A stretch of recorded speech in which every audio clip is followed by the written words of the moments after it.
Hey, Scatter, you buy your mic?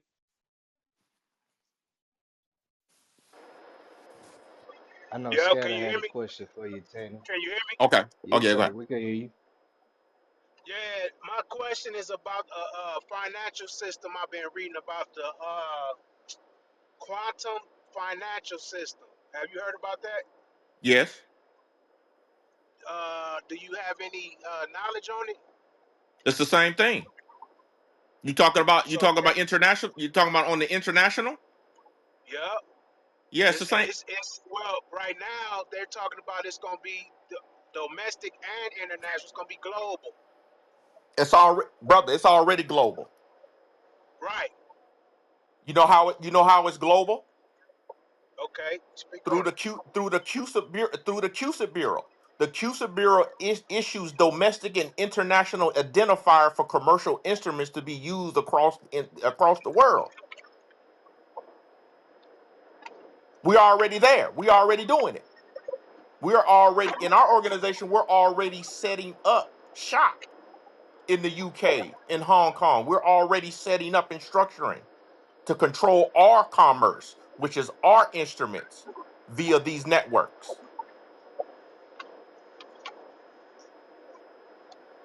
Okay, yeah, I didn't know that. To my knowledge, it wasn't up yet.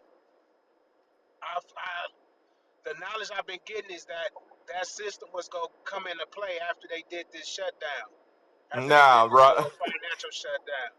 Bruh, it's been this stuff has been going on ever since the 70s and the 80s and the 90s, bro. That the system has already been set up. It's called stock market, man. The stock it's already been rocking in the system. We're just now, some of us is just now hearing about the mechanisms, and we're shocked about it.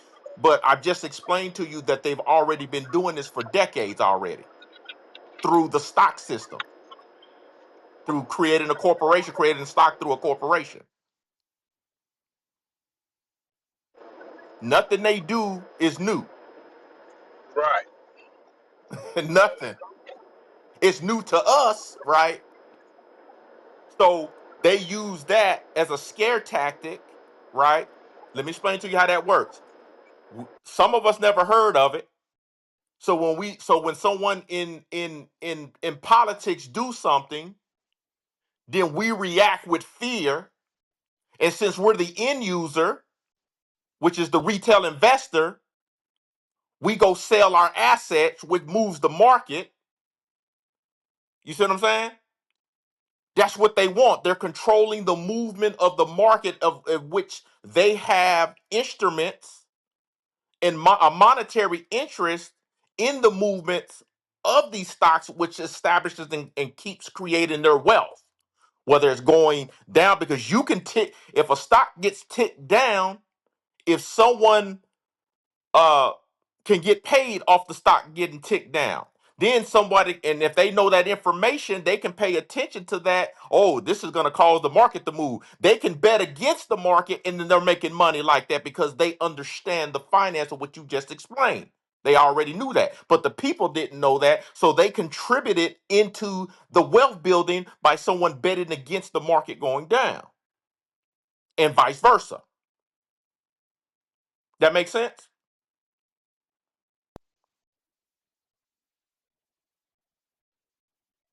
I didn't hear him if he responded. If he's talking, we can't hear. I can't hear him. Oh, my bad. I was on mute. Yeah, Oh, I okay. was just so unaware that that system was up because what I've been reading is that this system that you right, they have it already in place, but Yeah. it's not active yet. That's No, they're that's what using it. that's my understanding. So I you mean, what saying do you they mean? use it Well, what do you because mean by not using it? Not. What do you mean this not system active? this Can you system explain is that? already in this okay. This system is already in play. Okay. Glo- it's on a global system now, to where all these other countries is going to tie their money into ours, Brother, and, they all, and bro, everything is going to turn into digital. Everything's going to be digitized. brother Scatter, Can y'all hear brother. me? Yeah, I can hear you, brother. Did you just not hear me? It's already digital. I've just told you it was digital through the DTC. I've already told you it was digital. It's already doing it. Can y'all hear me? Yeah, I can hear you. Okay, okay, I got you. Did you hear me? No, I didn't hear you. What you say? Oh, okay. It's already digital, and they're already tied into our system through CUSIP identifiers. You see what I mean? You have you got foreign countries that are listed and trading on the OTC here that have CUSIP identifiers that they use to fund their technology and their corporations in their countries. They're So already you doing saying it. so you saying places like Iraq, we already No, tied Iraq in. can't get. No, they can't be here. They can't be here. Remember, there's certain things that they can't do because of certain countries. They're banned from being ever to be on our markets, right? So you got certain ones, certain countries and stuff like that that are not allowed over here, that are allowed on our markets to fund their stuff. But we're talking about the ones that we have relationship with that they're able to do. UK, Hong Kong, and all of them. Not China. China can't come. Well, you got some China companies that are trading on the OTC as well. Right. You got 10 cent. You got 10 cent. 10 cent is trading on the OTC. They have liquidity in the markets over here, and it's all stock. Right. It's just the identifier that they're issued. That's all. Oh, okay. That's how And you that's all. identify, and you can look that up, bro. You can look it up. You can look it up. Look up a company that may be on the OTC, Nasdaq, or the New York Stock Exchange, and then look at a public company, and then look at their CUSIP identifiers. Their CUSIP identifiers are on all of their offering, their S1 registration statements, right? Their CUSIP number is there, right? You can go to the CUSIP bureau and then look at the identifier mechanism, so you'll see what country that it was issued, that identifier was issued for, so that way that stock could be traded and bought between different brokerage houses across the world. Oh, okay. Yeah, that's all I wanted to know was you aware of that system. So Yeah, since it's I'm already up, getting you it. Join the co-op so I'm I gonna can get so you it. can ride with us in the system together. I'm already in, bro. I'm already in. You know what I'm saying? I'm already Okay, in. all right. No, I just see the nickname. I don't Yeah. know. I might know the first name, but no, you don't I, got to tell me. yeah, Yeah, But I he's got you. he's part of Yeah. the co-op. We got well, you already know we where got we several heading, don't you? members on the team. Yeah, yeah. Yes. We all in. We all in. We already there. We already Yes, there. sir. We don't have to say, could you give us permission to get in? And could you give us this? And you can give us that. No, no, no, no. Ain't none of that. Ain't none of that. We take shit over here. You should know that. If you in here, you know we take shit.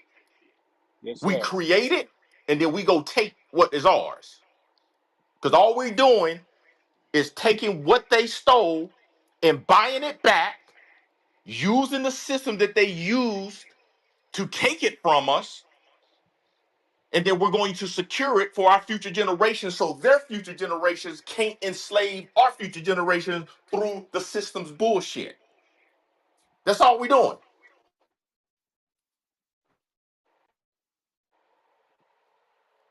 Man, appreciate it, bro. Hey, Tannen, and that's what I wanted to get to.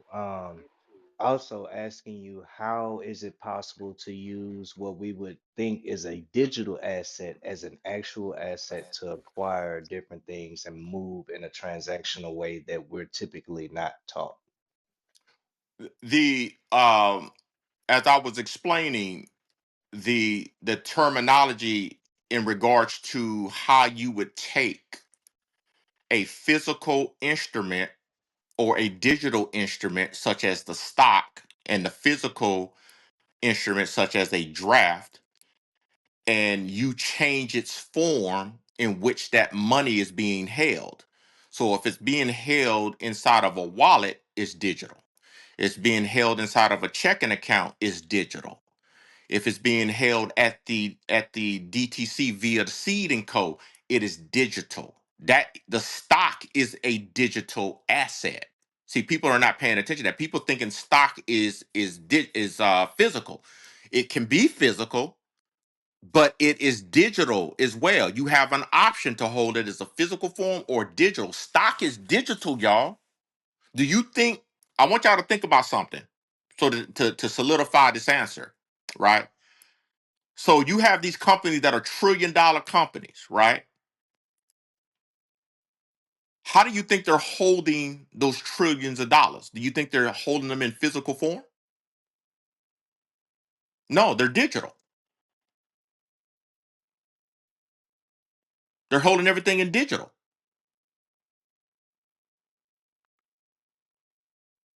And they're not on deposit anywhere. They're still in their digital form. What is their digital form? The stock. That stock is their currency. When they need to utilize it in someone's nation to convert it into the currency, the national currency in which is used to purchase things, right? Then that stock is not sold. It should not be sold. It is then borrowed against. You borrow against the stock to utilize it and place it inside to utilize the currency that you need to buy the goods and services that you need. It always stays digital. But which form of digital do you want it to be held in?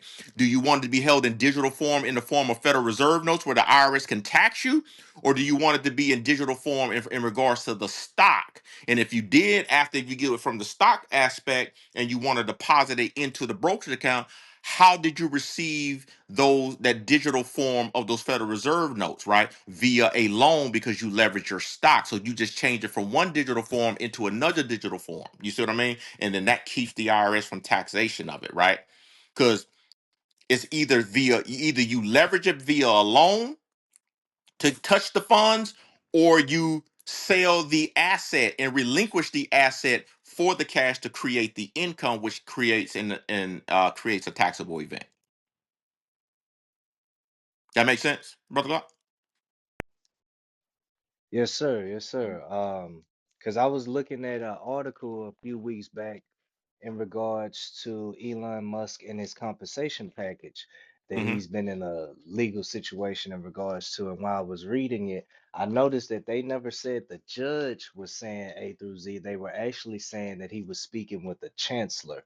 Um, and to my understanding, there we go. To my understanding, that chancellor is dealing with the courts of equity, which would be different than what we would consider, a normal day in business, correct? There you go. Exactly. I'm glad you brought that up. I'm glad you brought that up. See, and this is what I'm talking about: jurisdiction, understanding when you create these companies. Why are you creating these companies, and where are you creating these companies at? Right? You have what they call you have administrative courts. Administrative courts are corporation courts. Chancellor courts are courts of equity. The difference is the administrative court can do whatever they want to do because you authorize them to do anything that they do, and there's really no proof. They can really just say they can do whatever they want, right? In regards to the hey, you sign this and blah blah blah, this and that. In other words, if if you ask for the contract or they ask for the accounting in the administrative course, and I got proof of this because I battled these fools in Texas in the 2000s with this and stuff like that, right? They did not, they tried their best to prevent me from getting the actual accounting. They tried to block all the subpoenas. I had hundreds of subpoenas for records and all of this stuff, right? They blocking all of that, right? That's what administrative courts do. They go back and forth with the bullshit. You see all these courts. Oh, this person did this to me, this to me 20 years ago, and all of this. You see all of that shit going on. All that shit can't go on in equity court. Because you know what the equity court is going to ask for? They're going to ask for a contract. They're going to interpret the contract as it is written. They need the original documentation before it to determine a remedy between the parties. Administrative court is always going to go after the corporation. Equity is going to make the parties whole. This is why it's important to understand to read when you're creating these entities and when you're doing things to make sure that you're establishing the jurisdiction in which this contract or this promissory note is going to be, or whatever any financial or business transaction that you do, that which state under the courts of equity are going to govern your instrument. Read your contracts, because they'll say, hey, this contract is governed under this jurisdiction. It's governed under this jurisdiction, right? That's how come when every time that you go into court, you always lose because you don't understand who you are and you don't know where you're at.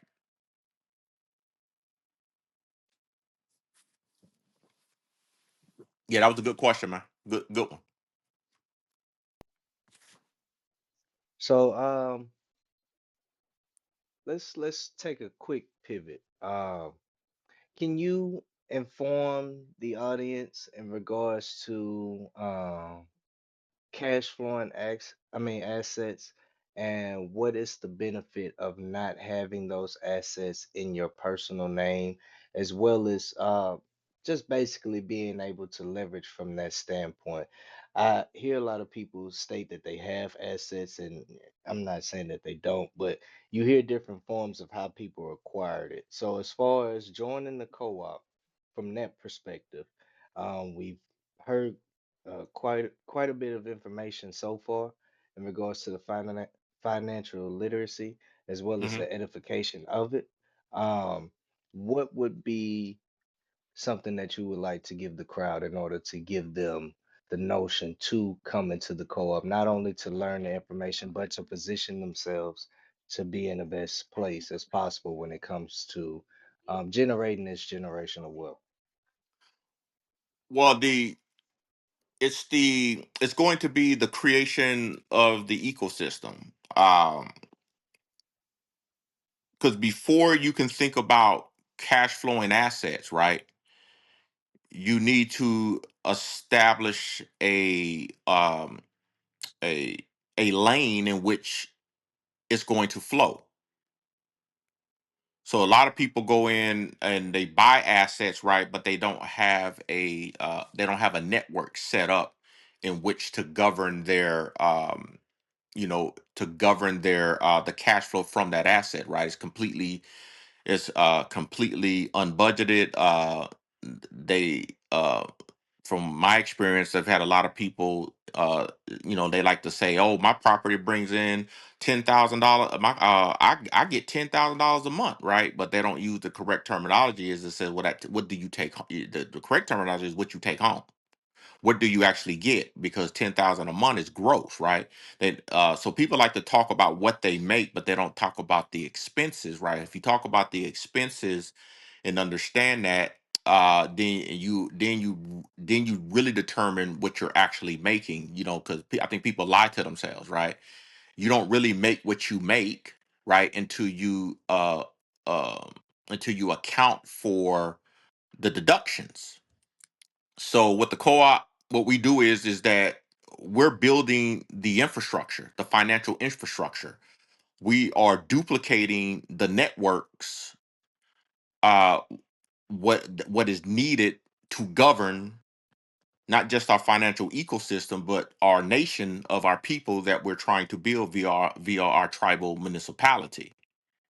Right. So, and that's very important. We need that structure because right now we have no structure. We have no instrumentality. We have no vehicle.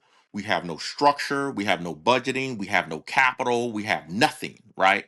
We have the capital, right, but it's not organized in a way to where when that capital is pooled, there's no facility in which it can be processed to distribute out, to build the infrastructure and to actually go out and start making those acquisitions that we need. Because the first acquisition that we have to make is real estate, right?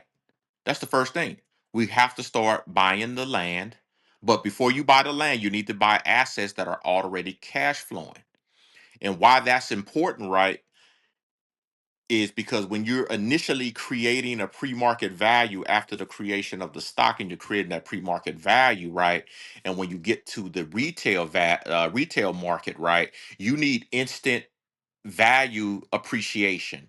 And the only way that you can get instant value appreciation is that you already buy an asset that's already producing capital. Why is that important? Because that asset, which is that apartment complex, already has a pre-existing financial history. You can use that. You can use that. You can use that for valuation purposes. And then it solidifies the stock price as it grow as it grows based off of that. When you do your quarterly reports in regards to, you're making an announcement, hey, we acquired this and this is the history of this entity, blah blah blah, and whatnot, right? And that brings value to the stock, and that's actual value and substance. You see, and that might take that, and that information might shoot the stock up 5, 6, 7, 8, 9, maybe 10 points. You don't know, right? Even more, right? And then the fact that we're limiting the amount of stock that we issue to the public, the amount, right, shows how much control that we have over our instrument being dispersed and distributed out into the public markets, which is anything that's out in the public market is classified as a liability. So that prevents corporate takeovers, somebody trying to buy up all the stock and doing all that. We control all of that, so no one will be able to come in and do that. So those are constraints and protections in for our inner core of early investors to protect the integrity of the infrastructure that we're building. And what I mean by duplicating the systems, I'm talking about in every industry, right? And this is the benefit of being a part of this organization, is that we are duplicating the banks, we're duplicating mortgage companies, which are subsidiaries of the banks. We're mimicking nominees such as Mears. Mears is a mortgage electronic registration system. We have a system for that. We need that system to register our legal title and our equitable title of our assets that we have to account. We're creating a system to account for every part of the control of the debtor and the creditor in regards to the legal and the equitable title of all these contracts that are taking place in commerce that we are not paying attention to, right? Because as you know, when you buy a house, you know you don't own your house. You'll never own your house, right? You sign away your house at the title company at the time that you sign the house, that you sign those documents. You do that because you're not reading the documents. You place your house into a trust, right? That means when you place something into a trust, that means you relinquish it, you abandon it. The documents are telling you that this is a trust closing because it has you labeled on your deed of trust as a trustor. It has the assets that is being relinquished as the negotiable instrument, the promissory note, and the property, the house, as the asset, and it's listing the bank as the trustee, and it lists Mears as the nominee owner on the documents, right? That's what's taking place. And the document says that you are a tenant. Hence the reason why they can, when they foreclose on the house, they're able to evict you. You only supposed to evict renters. Well, you are a renter because your contract says that you're a renter and you agreed to it. I can't make that up. It's in your documents. I don't care who disagrees with me. Bring me your mortgage papers.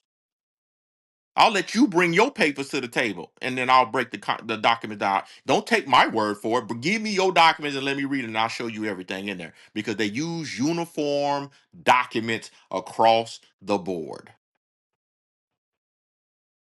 All the same contracts, y'all. So we have to. So we're creating those systems so we can control the legal, equitable titles, the entities that are the creditors and the debtors within the system, and we create the flow in which the assets that are acquired through the LLCs acting as the debtors, how that cash flow is then filtered through the system, and we give all of those into all that cash flow jobs, right? Because we remember when it comes in, we have to store the value. Of course, we have our bank. We don't talk that much about the establishment of our banking division, where we are the bank, where we issue the credit cards, our debit cards, banking as a service, our division of co-op pay. You see what I mean? We have to control every aspect of every industry and every infrastructure. That way, we can never be infiltrated on that level. We never have to go to them and ask them for anything. Ever. We operate in parallel to their systems. We've always been operating within their system. At the co-op, we operate in parallel with their systems with our own instruments and our own vehicles. And that's the benefit when you come into this organization. All right, okay, okay. And for any members of the co-op that have any links in regards to the co-op, whether informative or in regards to membership of joining the co-op, please place those links in the chat. We greatly appreciate it. This has definitely been a great room. Shouts out to the Thinking Out Loud Mod Squad. Shouts out to the co-op for coming in. Shouts out to the speakers and the audience members that have been inside of this conversation, giving their feedback, also asking questions. We're about to open it up to Q&A. I do have to give this disclaimer. We will not tolerate any disrespect in any form or fashion because the not only did Tannen and Un and the rest of the co-op take out time throughout their day to actually come here and have this informative session with us, we don't tolerate any disrespect. So it won't be any disrespect or undermining being done on stage. So please keep it respectful. Also, please keep it to one question due to it being a lot of people here, and some may want to get in there to ask their questions. So give space and time for that as well. Mods, if there's anyone down in the audience or in the chat that stated they would like to ask a question, or if you received a message in your back channel on the Telegram, please bring those individuals up. And as I stated, we're going to keep it at a one mic policy, no disrespect, no undermining, no crazy antics. We're not tolerating that at all.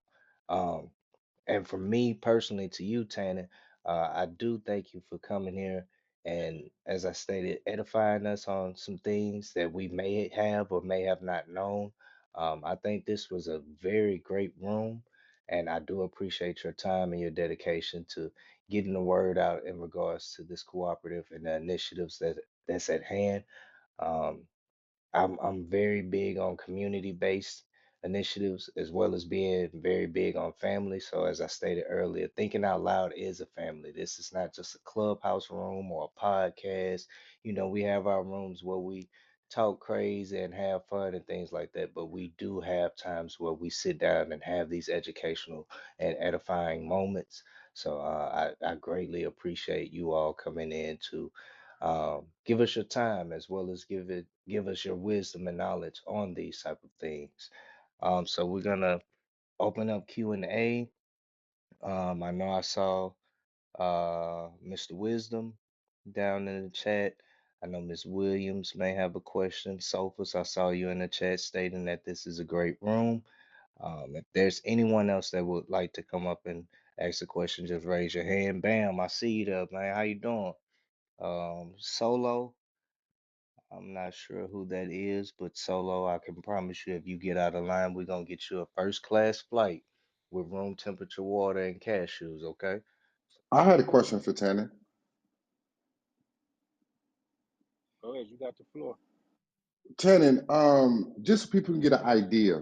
Um, Could you show the room the math um, when they buy a Bitcoin?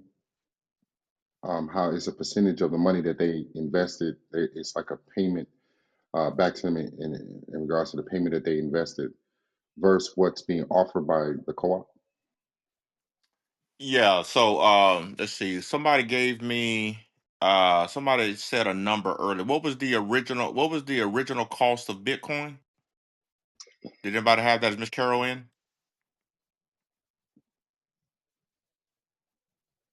I can look it up. Hold on. Original cost for Bitcoin?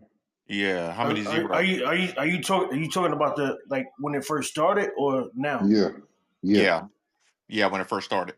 How many zeros behind that decimal? It was May 2010. No, that ain't. Hold on. So Tannen, this is Jamel. The cost was 0.00076 per Bitcoin.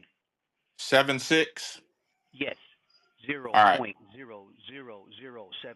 per So Bitcoin. that's three zeros after the decimal, That is correct? correct. All right. So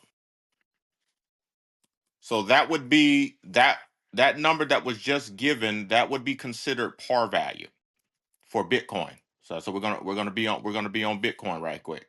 So the par value of Bitcoin was 0.0076.